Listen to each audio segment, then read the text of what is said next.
టిల్లుకు ఎన్టీఆర్ ఇచ్చిన best compliment ఇదే. సిద్దు జొన్నలగడ్డ ప్రధాన పాత్రలో డైరెక్టర్ మల్లిక్ రామ్ తెరకెక్కించిన సినిమా టిల్లు స్క్వేర్. మార్చి 29న రిలీజ్ అయిన ఈ సినిమా సూపర్ హిట్ టాక్ అందుకుంది. ఇందులో అనుపమ పరమేశ్వరన్ కథానాయికగా నటించింది.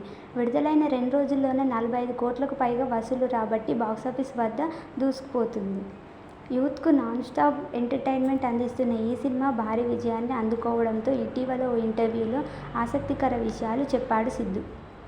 టిల్లు అనే వ్యక్తి తన ఆలోచనల నుంచి పుట్టిన ఓ విభిన్నమైన పాత్ర అని, జీవితంలో ఎప్పుడూ అతడిలాంటి వ్యక్తిని చూడలేదని సిద్దు జొన్నలగడ్డ చెప్పారు.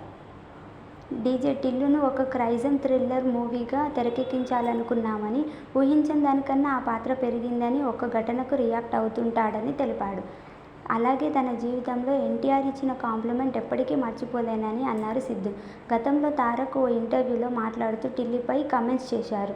తారక్ మాట్లాడుతూ డీజే టిల్లులో సిద్దు జొన్నలగడ్డ ఇంటెన్సిటీ, పర్ఫార్మెన్స్ చాలా బాగుంది. టీవీలో నుంచి బయటకు వచ్చి నాతో మాట్లాడుతున్నట్లు అనిపించింది అన్నారు. తారక్ చేసిన ఆ కామెంట్స్ ఇప్పటి వరకు తనకు వచ్చిన వాటిలో గొప్ప కాంప్లిమెంట్ అన్నారు సిద్దు. అలాగే వెంకటేష్ తన ఆల్ టైమ్ ఫేవరెట్ హీరో అన్నారు.